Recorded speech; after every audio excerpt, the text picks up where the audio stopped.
group One of orientation. freshman international students? One. Yeah. Orientation, international students who are here for 4 years per degree. Yeah. Don't do the study abroad Right. semester. So what was your question about them? Just in general? Okay, yeah. So there will be one.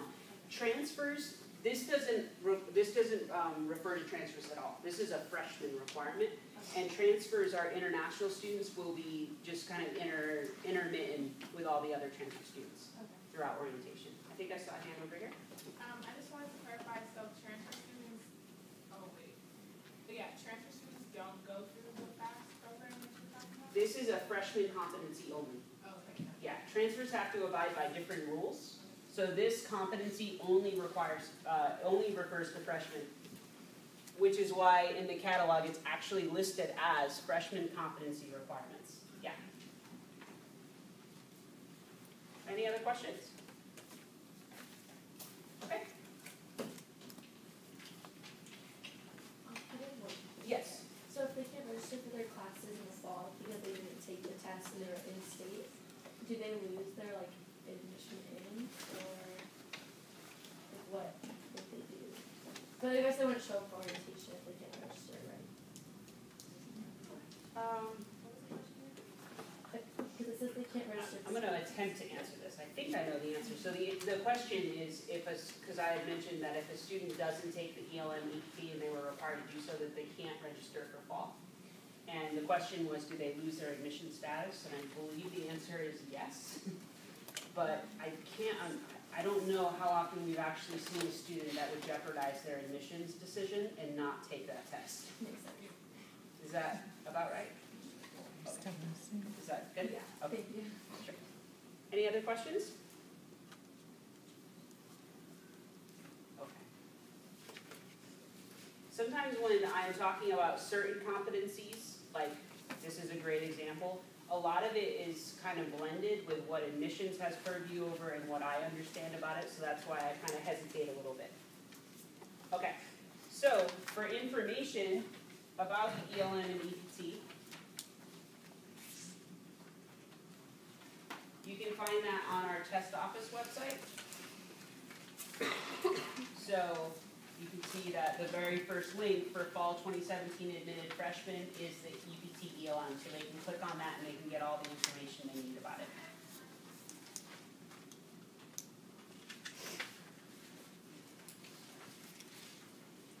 Okay. Any more questions on that? All right. So let's go into more detail about each of the exams. So we're going to talk about the ELM first, which is the test for what? Math, yeah. So this is a chart that explains what course is needed depending on the score.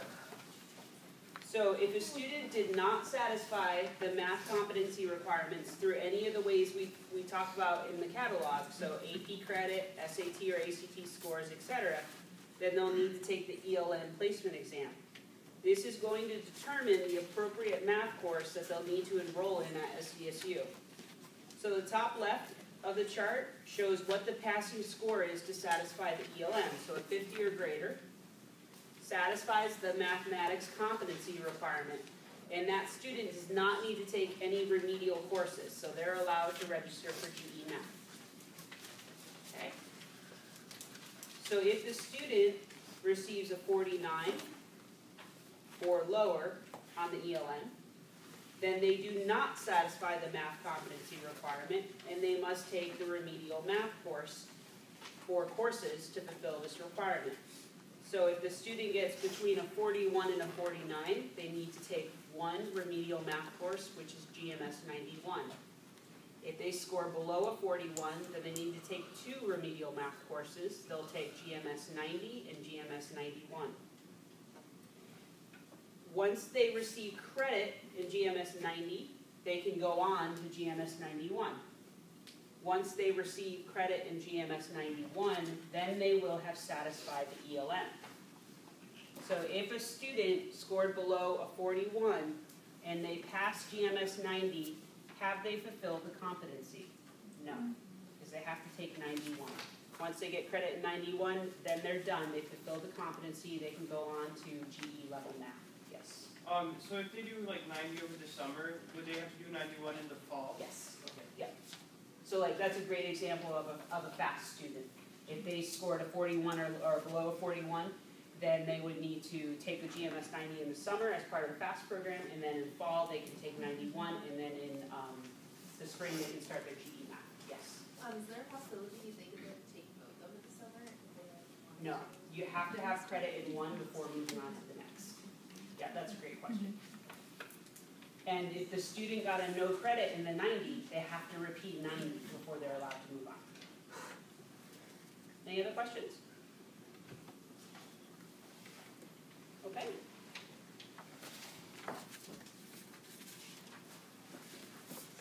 Okay. So just to reiterate, so an example, if a student scores a 42 on the ELM, that means that the student did not satisfy the ELM competency requirement because it's less than the 50. They would refer to the grid and they would see that they have to take GMS 91. Upon getting credit in GMS 91, they will have fulfilled the competency and they can move on. Yes? Is this chart in our course catalogs? No. Okay. And it used to be on the test office website, and the test office took it off the website. I'm not sure why. But the student is notified based on their score, and when they log in to see their score, there should be a similar breakdown telling them what courses they have to take. Which will be on their web portal. I think it's through their web portal. Okay. When they get the results? Yeah. No, it's not the web. Oh, it's not. It's through, I don't know if it's Through like the testing testing or office. Okay. Yes. And since it is like a required course that they register for, will it be listed along the other required courses, like during orientation? I believe so. Yes, it won't be on there. Most of the students would, at least local students would have satisfied this in the summer. But for example, if they needed GMS, both of them, they would take 90 in the summer, complete that, and then in the fall, register for 91. Okay. And it would force them to that, yes. Any other questions? Okay. All right, so let's look at a question. So Samantha is an out-of-state freshman who took the ELN and scored a 40. She will take GMS 90 in the fall semester. Will credit in GMS 90 satisfy the ELN competency requirement? No. No, it will not. Okay, let's look at another question. John is a California resident and he received a score of 35 on the ELN placement exam. He earned credit in GMS 90 while in the FAST program this summer. What course will he be required to take in the fall semester, GE Math or GMS 91? GMS 91. Perfect. Awesome. Any questions? Okay.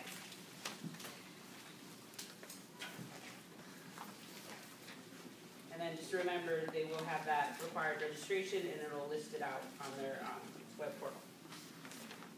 Okay. So now we're going to look at the EPT score, and the EPT is for what? English. That's correct. So ELM is for math, EPT is for the English. So this is the chart for the EPT. So a score of 151 or higher on the EPT will satisfy the writing competency requirement. So the student can go directly into any GE composition course, like an RWS 100 or its equivalent. For a score of 147 to 150 on EPT, does satisfy the writing competency requirement, but the student is required to take RWS 101. So if they score between 147 and 150, they do satisfy, they pass the EPT, they do satisfy the writing competency, but instead of another composition course like RWS 100, they must take RWS 101. Any questions on that? Yes? What's the difference between 100 and 101 is specific to these students that got this score range. It gives them a little bit of that extra needed, I don't know if it's smaller groups or how it's worked out, but it gives them a little bit extra.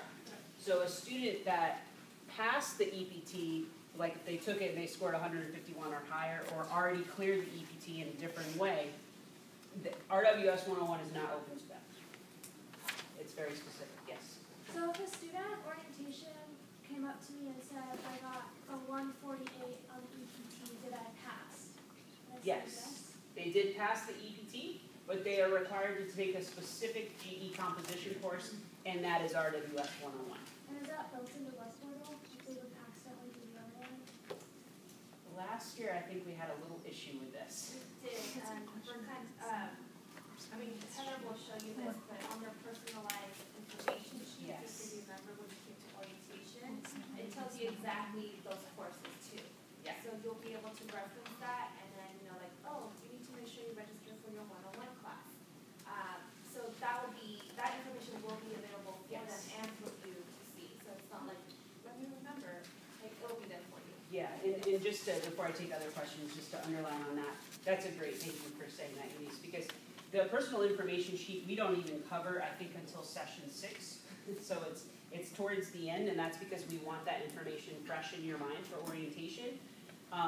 But the web portal can get a little tricky when we're talking about required registration, because it's gonna list every single course that falls into that category. And they might not apply to them, like a student that can go into RWS 100 will see 101 maybe and be a little confused. So that personal information sheet is gonna be golden.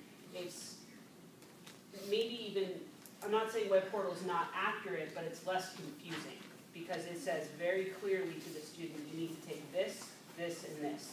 And then that'll help you as well. Yes. So is this like COM 103 where it forces you to register for it before? It is an enforced registration, yeah. Okay. So we don't have a lot of courses that we force students in, and these remedial courses are part of that group. Yep. if they Including need them. RWS 100 and 101? Well, we'll talk a little bit more later about the other enforced registration and kind of how it's treated, but yeah, they are enforced registration courses. Yes. Did you have a question? Yeah, if you take 101, do you then have to take 100, or is it? No.